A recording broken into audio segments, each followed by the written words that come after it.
Good afternoon, everyone, and thank you for joining us for today's webinar, The Important Role of IPM in Stored Grain. I'm your moderator, Lisa Cleaver, Digital Content Editor for Feed and Grain Magazine. Our speaker today is Joe Barile, Technical Service Lead at Bayer Environmental Science. Let's try that again. Joe Barile, Technical Service Lead at Bayer Environmental Science. Before we get started, I want to mention that we will have time to answer questions at the end of this webinar. You can submit them at any time during the presentation using the chat window.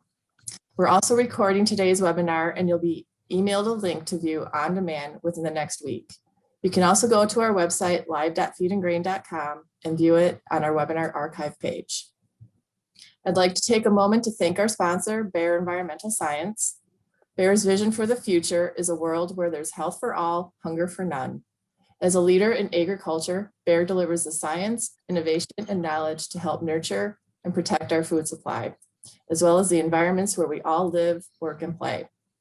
In the feed and grain industry, this translates into a full line of products and solutions for stored grain and seed to help you better protect your investment and your profit potential.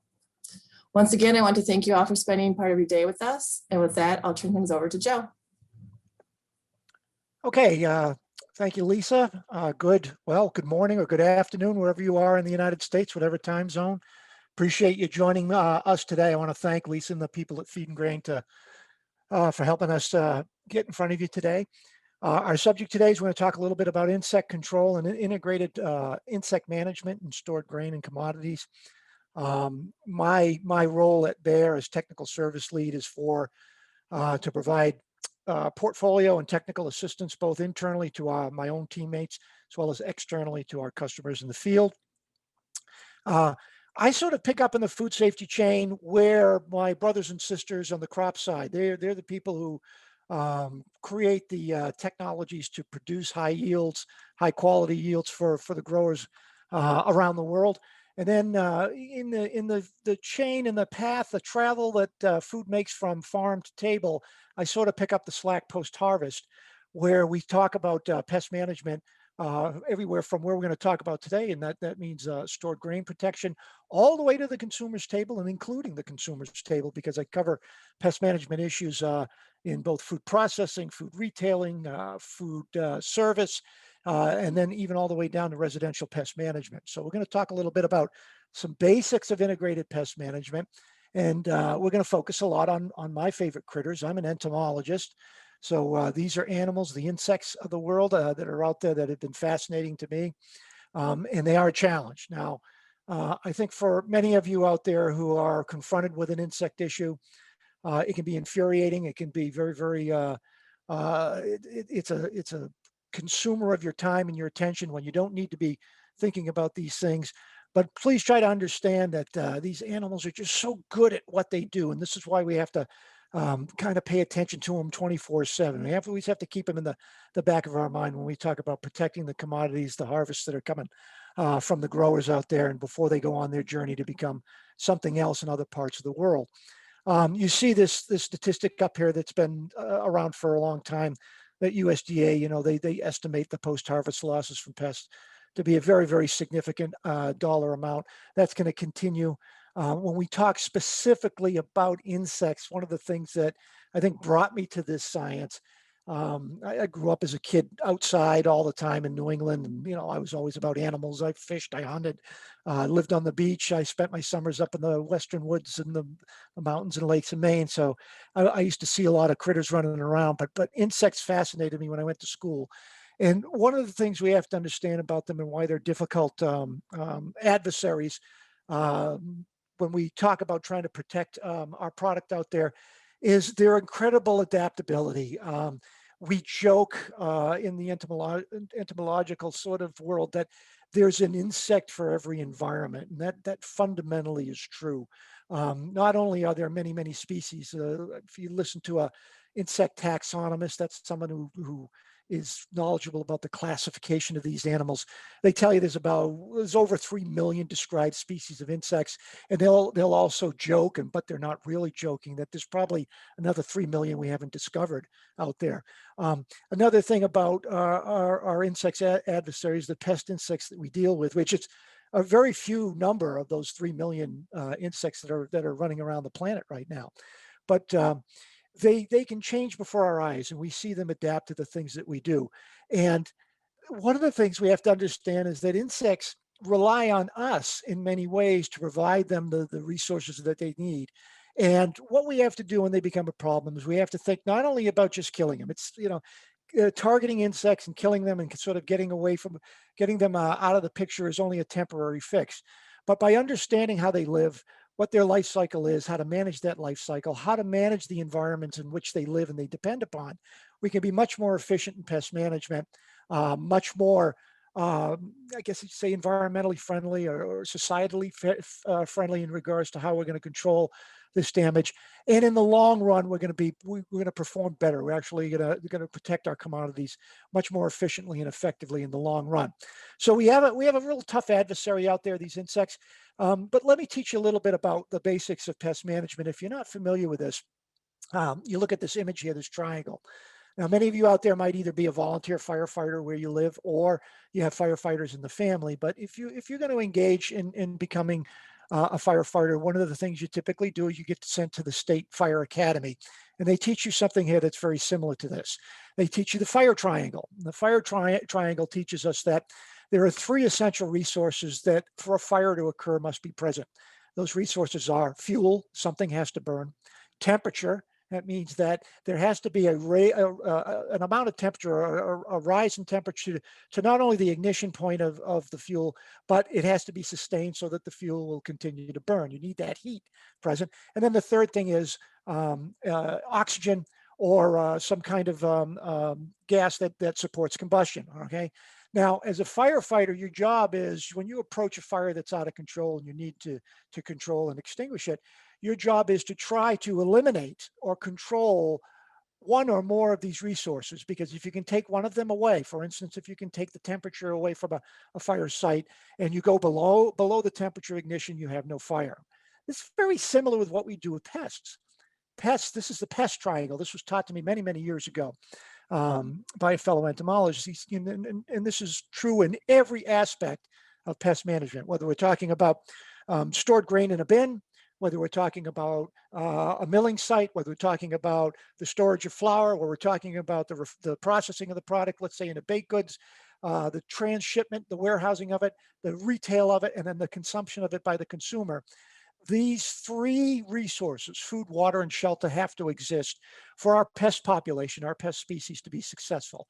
And when I mean successful, it means they're able to live comfortably and reproduce in that environment which they're trying to infest. All right. So when we look at what we can do, is we try as best we can, with all the tools available to us and all the knowledge, all the background that we understand about our pests, is to either limit or eliminate the food, water. Now, water, of course, being the universal lubricant of life on Earth. It's critical for a lot of life functions inside of us, as well as our pest species out there, as well, the insects that are out there. And then shelter. And what I mean by shelter here is environment. What shelter is defined as is not only the space, but the condition of that space, which will support the target pest animals that we're dealing with, in this case, insects. So we need a proper temperature and humidity, all right, for our insects to be able to be successful. Now, in pest management today, we look beyond the killing, and what we really want to do is inspect and diagnose what we can do to change the availability of the resources that our pests have in this triangle, in this structure. Because the less food they have, the less water they have, if we can change the shelter conditions so that they're adversarial, they're not supportive, but they're actually adversarial to the insect population, what will happen is that triangle gets smaller. The area inside of it gets smaller. What that means is the area that I'm trying to manage pests becomes less conducive, and that means that fewer pests can exist in that space. And that's a lot of what I'm going to refer to today when we start to talk about managing the insects in stored grain. And I'd like you to remember this. If anything that you remember today, is try to remember this sort of image and this description of how we perform pest management based on our ability to change these 3 key resources in the insect environment. Now, another challenge we have is that insects have rather complicated life stages or life cycles. Here we see a very typical holometabolous. That's an insect that has complete metamorphosis, which are stored product pests, are grain insect pests. Almost all of them live their life cycle like this. In the upper sort of 1 o'clock position, you see an adult beetle. Males and females get together, they mate. Females will lay her eggs. That you see that about the 3 o'clock position. After a certain period of time, if conditions are correct, okay, in other words, that shelter condition, temperature, humidity, and space is correct, they'll hatch into the immature stage. Typically with grain pests, the immature stage, and that's seen there by the larval, in this case, we'd call these beetle grubs, I guess, in the 6 o'clock and sort of the 8 o'clock position.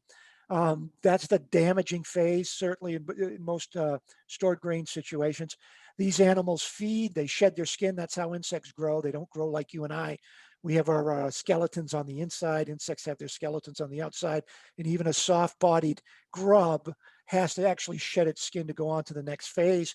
Once that grub has shed its skin a number of times, fed successfully, it goes into that pupal stage you see up at the 11 o'clock position. That's that resting stage where that wonderful magical transformation occurs from that sort of wormy grub to that complex adult, and the whole thing occurs again. That's the life cycle of the insects.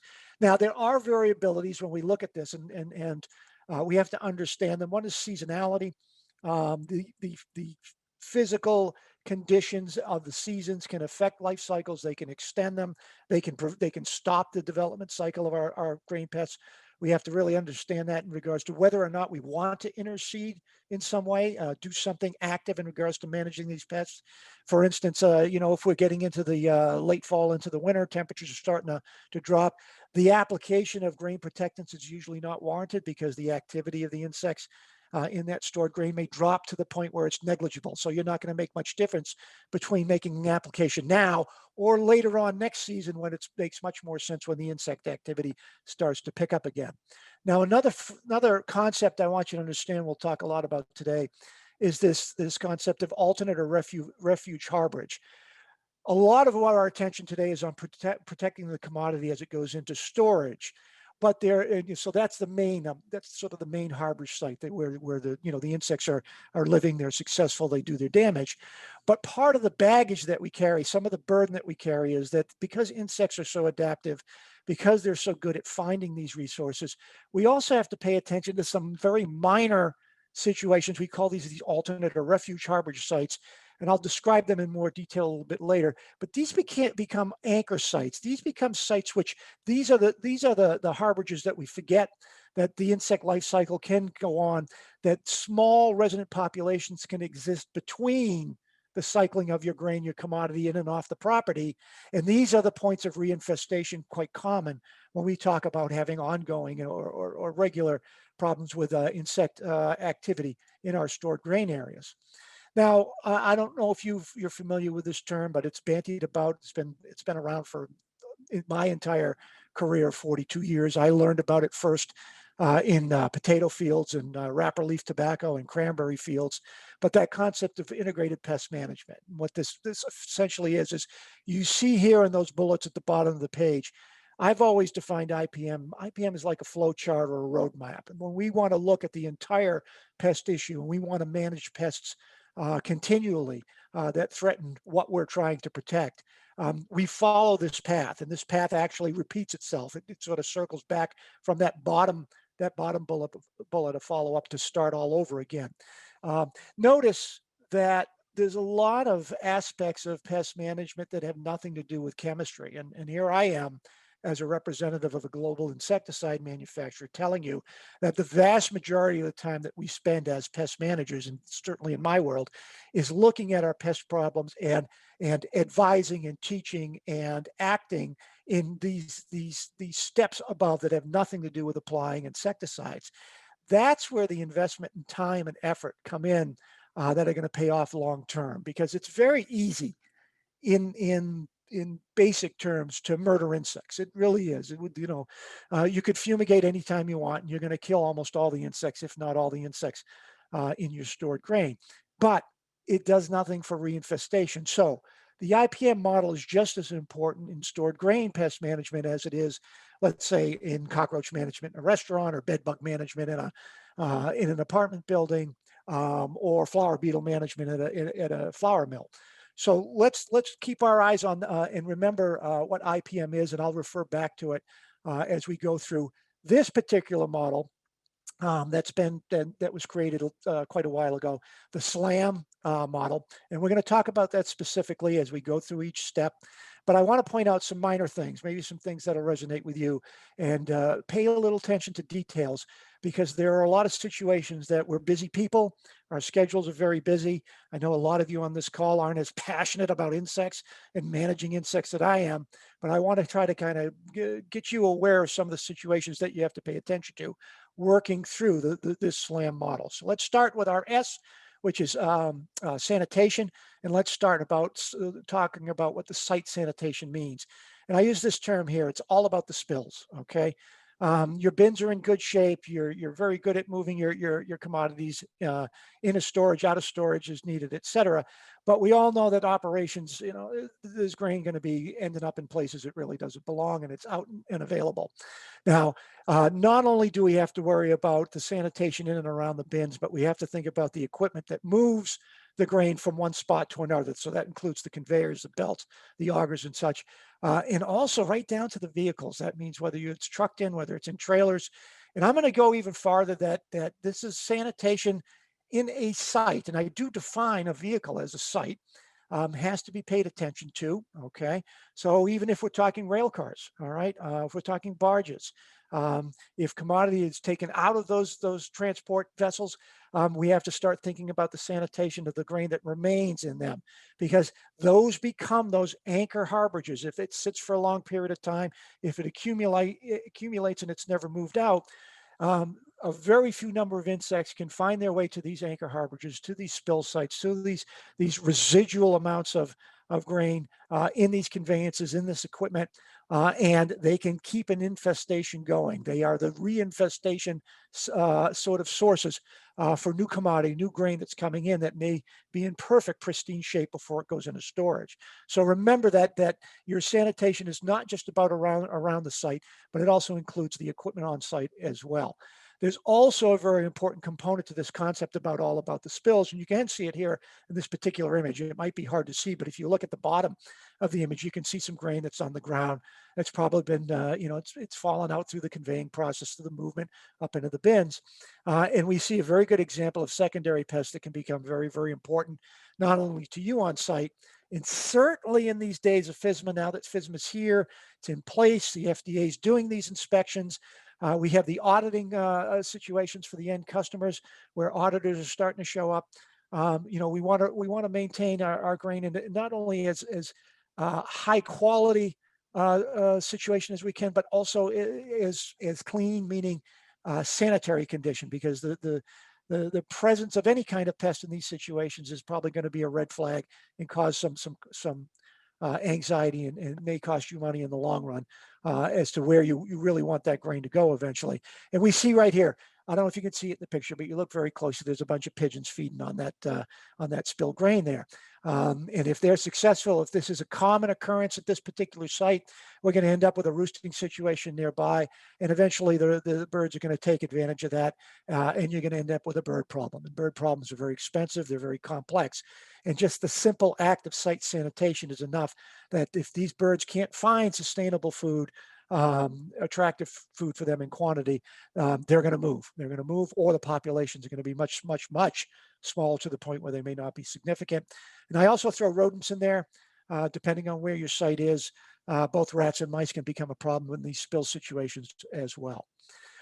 Let's also consider another situation in site sanitation, and that's vegetation management. Now, you might think, well, what's an entomologist talking about vegetation management for? But we really don't want natural grasses and weeds growing up to the site, certainly around the base of the bins, around the base of the grain piles that we may be maintaining out there. And the reason for that is two. One is that dense vegetation offers a lot of harborage for a lot of our stored grain insects. It's been proven time and time again. A lot of the species of grain insects that we're really concerned about can overwinter or live year to year and harbor in natural vegetation out there. And in fact, some of them, the adults, one of their most favorite foods are the pollens that the flowering weeds produce out there. So a vegetation management plan is an important component of your overall IPM program for stored grains out there. We do have a great product out there. That's our Esplanade Easy herbicide. I'm not going to spend a lot of time on this, but I will tell you it's a very effective burn down type herbicide. It's non-selective, and a single application can provide up to 6 months of vegetation free conditions in the areas that you treat out there. So remember, it's not just about the insects, but something that the insects can use, that neglected weeds and grasses can provide that harbor. So that's a good IPM component that we sometimes forget about when we think about insect activity. Now, another sanitation issue is when we get to the bins themselves. I know you've heard this before. I know it takes a lot of work, but but between your fills, before a refill, you can do the best you can to remove the residual grains and accumulated dust.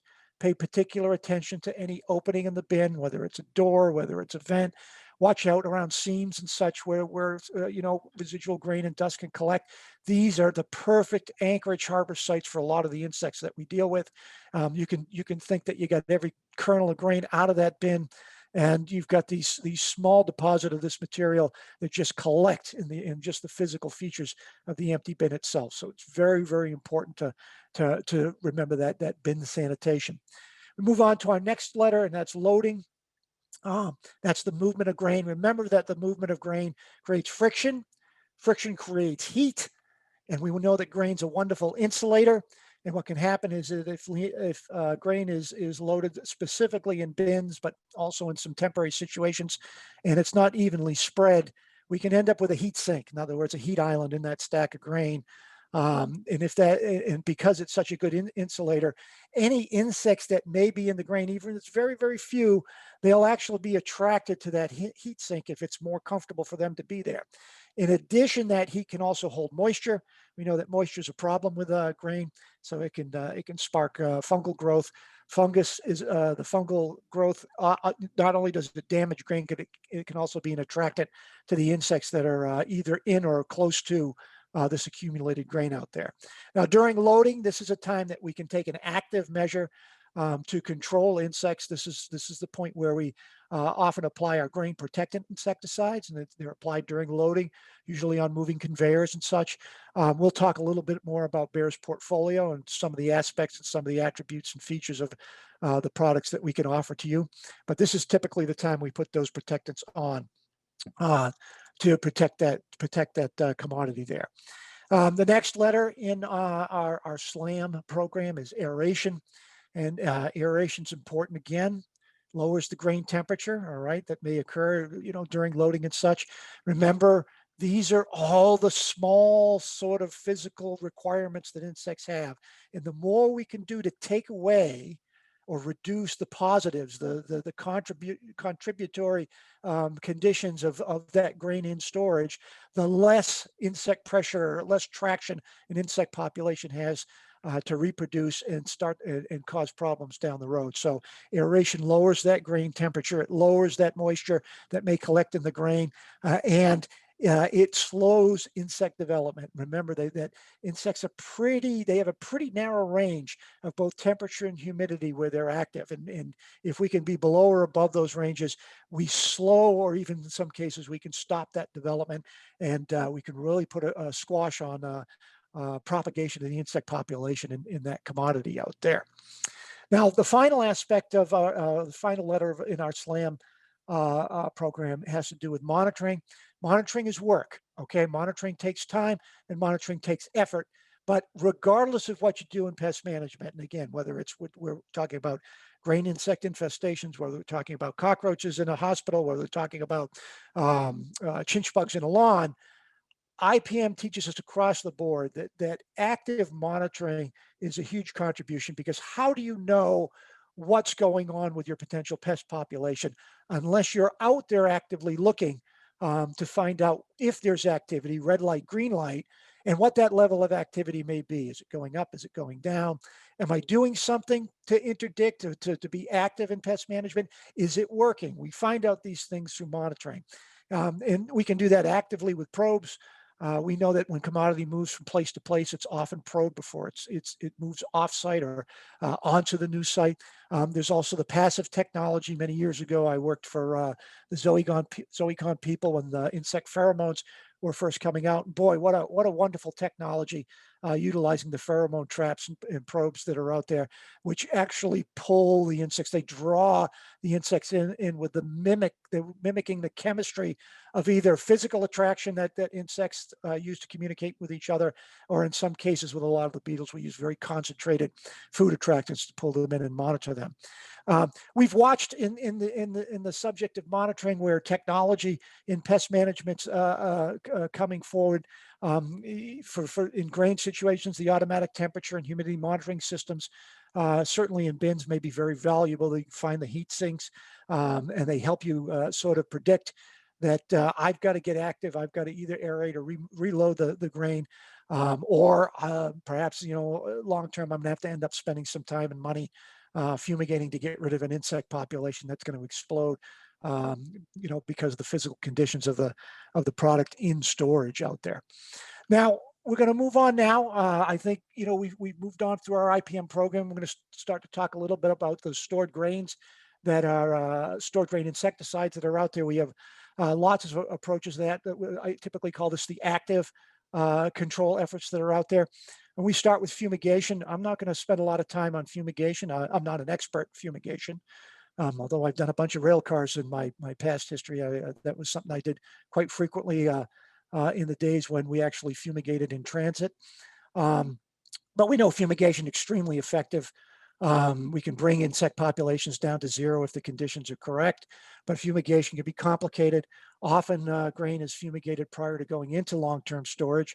What we're going to talk about in more detail here is I'm going to go through the bin treatments, the exterior perimeter treatments, our auger and void treatments, which is often overlooked by us on a day-to-day basis as we put grain into storage. And then we'll finally talk about the grain protectants that are out there. Now, first, bin treatments. Now, bin treatments have been around a long time. And Bayer's had a pretty significant stake in this with one of our two products, a brand that you might be familiar with. But what we want to do here is in between fills and after the sanitation in and around the bin has occurred, we want to treat the inside of the bin with a residual insecticide. What we do is we spray the surfaces wherever we can, especially around doors, especially around hatchways, around fan enclosures, vents and such. And as that product dries, it provides a residual protection for insects that may either get in from outside and stay on the surface of the bin, or insects that are going to migrate out of the product, out of the commodity that comes in and gets to the surface of the bin as well. And we have two terrific products. The Tempo brand is a well-established brand when we talk about grain insect control. This is our beta-cyfluthrin product. And then also our Suspend SC insecticide, deltamethrin, can not only be used for the bin treatments, but it can actually be used on grain. I'll talk about that in a second. This contains the active ingredient deltamethrin. These are both type 2 pyrethroids, still effective against the grain insects that are out there. Very easy to apply. The label directions are pretty clear. I do want to make a comment here because I do talk to both growers and grain handlers through the season. And every year I do get someone calling me and telling me that they're still putting Tempo on their grain. Tempo hasn't been labeled for on grain use for a number of years now. And it was when we made a regulatory change to the product, those directions came off the product. So please understand that you cannot spray your grain with Tempo any longer.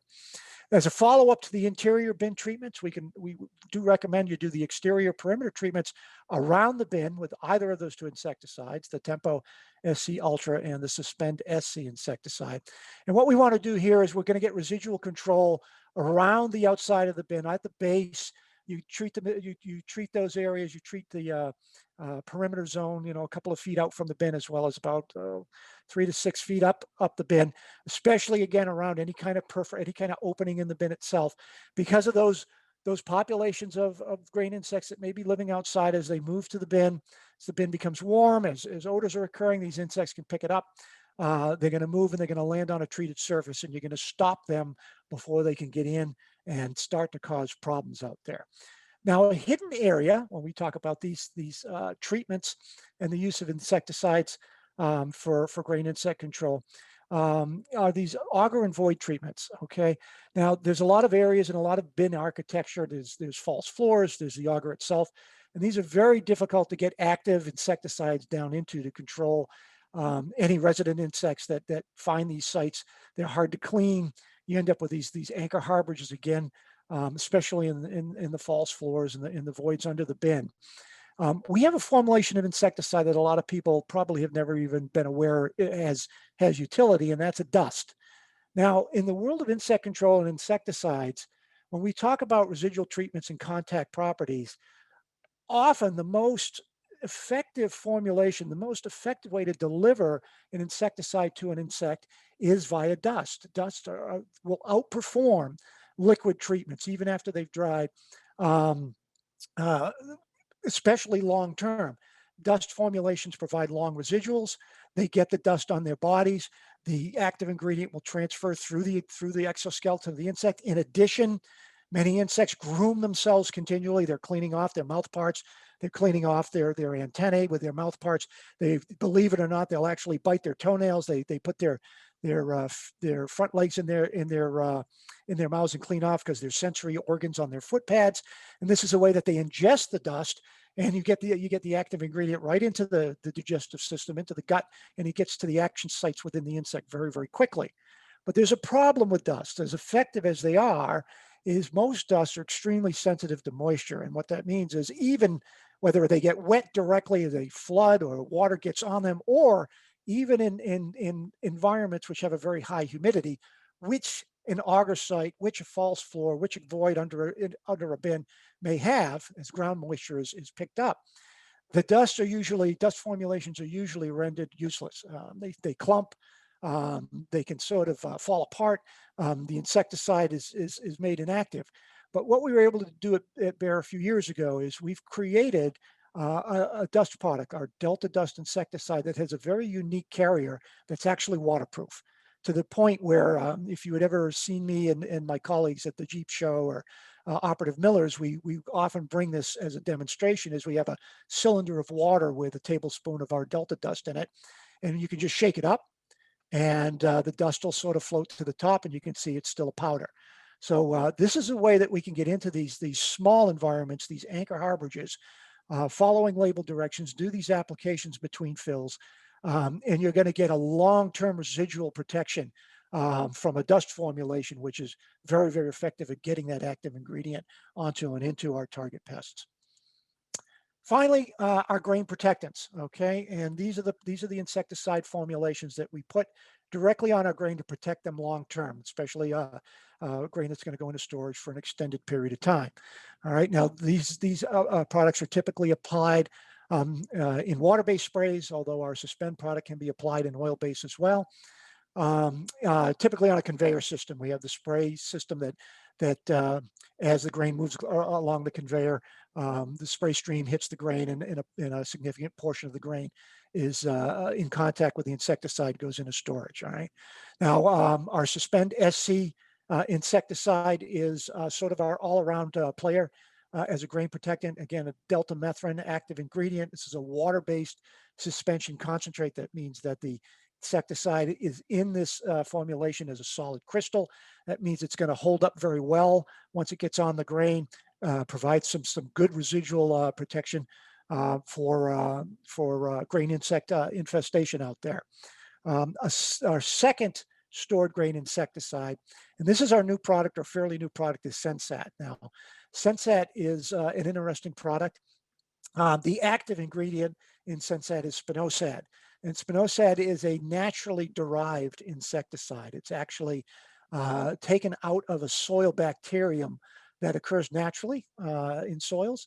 And we ferment this bacterium and remove the spinosad spinosad as the active ingredient in Sensit. It's a water-based material. One of the things that we think makes Sensit stand out is that we've been able to register Sensit as an EPA reduced risk insecticide for stored grain and seed. Okay, and that's a regulatory situation that you might find attractive out there. It's a novel mode of action, as spinosins in spinosad are nerve poisons, but being naturally derived, they're a little different, but they're extremely effective against a wide range of the stored grain insects that are out there. They act on the nervous system. In some insects, they're labeled for suppression, but what happens is they're more effective on the immature stage of the insect. And what happens is by continually killing the immature stage in the population essentially will go down over time. And if the population is reduced well enough, it just sort of crashes because there's no new adults to keep the reproductive cycle going out there. Okay, so that's Sensit. All right. Now, before we close, I do want to give you a little bit of a regulatory update. If you're familiar with Bayer's portfolio of stored grain insecticides, one that's been in the industry for many years is our Storeside 2 product. There has been a regulatory change that, every 15 years, EPA under FIFRA reaches out to the registrants of all the pesticide products in the United States, and they have a call in for what's called re-registration. Every single product has to be re-registered according to the guidelines of FIFRA, and every 15-year cycle, EPA asks some pretty serious questions, and these questions become a little more intense or more challenging for us as a manufacturer, as a registrant, because the science of detection, the science of analysis just continues to get better and better. Where we used to test for parts per million, we're now testing for parts per trillion. And there's technologies out there where we're going to be able to test a sample for, let's say, one of our active ingredients, and we're going to be able to detect probably in a few years a single molecule of the active ingredient in a test sample. That's how intense this is getting. But what happened is the requirements for the re-registration of Storeside 2, we just felt at Bayer we couldn't meet it. We would not be able to successfully meet EPA's demands to re-register Storeside 2. We couple that with the fact that there's some MRL issues globally for importers. We're losing countries who would accept chlorpyrifos treated grain, and that's one of the active ingredients in Storeside 2. And then you follow that up with the overall status of the registration of chlorpyrifos in the United States is very, very tenuous. And we don't expect chlorpyrifos to be accepted or be maintained for re-registration in the United States very much longer. So we had to make a decision, and we notified EPA that we would not apply for re-registration of the product. We last manufactured the product in 2019. The existing stock that is in the marketplace may be used according to label directions. There's no problem with that. But there will be no more Storeside 2. So that's why we want you to reach out to us and talk to us a little bit more about our Sensit product. We think that's a more than adequate, if not even better, replacement for the Storeside 2 out there. Okay. So that's it as far as the presentation is concerned. But I will tell you, if there's questions we don't get to, and you want to reach out to me directly, there's my email in regards to any technical support in regards to the product line itself. If you want to ask about our products, I'd like to ask you to reach out to my colleague, Joe Grippy. He's the business manager for this segment. And there's his email right there. Feel free to reach out to us. I will ask you that if you send me an email, be a little patient. I cover the entire United States and Canada, but I promise I will get back to you. Okay, so Lisa, I'll just close here the active part of the program and say I want to thank everybody for attending. And again, Lisa, thank you for your help in coming on today. Great. Thanks, Joe. So much great information in there. We do have a couple questions. One just popped up, and I think it's a really good question. Safety precautions or safety procedures during fumigation. What should be I'm going to ask you to talk to someone who's a lot more experienced with fumigation, okay? I will say this. When I went back to when I was a fumigator, I was a licensed fumigator, I did not do commodity fumigations other than the rail cars. But I was read the Riot Act. I went through training. My manager sent me to one of the fumigators themselves, which at the time was Dow. And I went to a 2-day class. So to talk about PPE in detail about fumigation today in this format, we don't have enough time. If you don't have experience, reach out to your supplier who you buy your insect management products from and have them put you in touch with the manufacturer of your fumigator, and they're going to be much more supportive than I can be right now. You got to invest some serious time. Remember, the fumigation can go wrong, and there's been a lot of historical precedents, unfortunately, over the years. And when they go wrong, it's a very, very serious situation. Great. Very good point. The next question I have is, when is the best time to begin pesticide application? Well, what we talked about today is there's two approaches. One is in between your fills. When your bins are empty, that's the time to do that sanitation. That's the time to do the physical inspection. That's the time to consider doing your first application, which is your bin treatment. That is the residual treatment on the inside the bin and around the exterior perimeter of the bin. And then prior to loading, the typical application sort of norm for putting grain protectants on is prior to loading, because of the physical process of treating the grain. It goes on then. What that means is as your grain is loaded into storage, it's going to be protected for the long term. That's the benefit. That's the value that you get out of the investment in time and effort to use a grain protectant. Great. Oh, Lisa, one more thing. I'm sorry. Oh, go A ahead. follow-up to that, though, is also you can perform top dressing on stacks on the top of the bin, should insect activity warrant. For the moths, this can be very effective as the adults start to emerge. You can sort of squash the next generation of moths. Pay particular attention to the product that you're using, that it is labeled for top dressing. The directions are very clear in our products how to do this. It can be done with either Suspend SC or Sensit does have labeling for top dressing. Great. We have time for one more question. What is the number one thing a grain elevator can do to manage pests? I'll say, and my bear colleagues on the phone call are going to cringe, but the number one thing is that sanitation.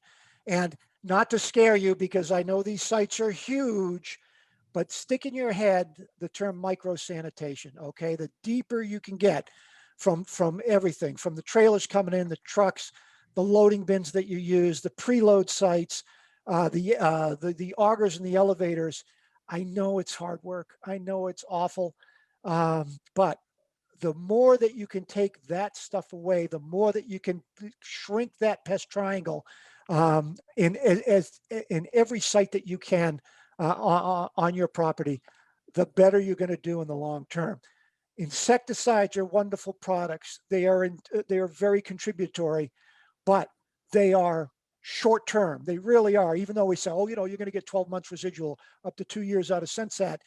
In the long run, what you want to do is invest in your IPM program so that this is a problem that never, that year after year, season after season, you keep down as low as possible. That's where that pays off. Great. Joe, thank you so much for all your expertise. We really appreciate it. Audience, if you have any more questions for Joe, he has his email available, or you can send email to me. I'll shoot it over to him. Thank you all again for joining us, and have a wonderful day. Thank you, everybody. Thanks.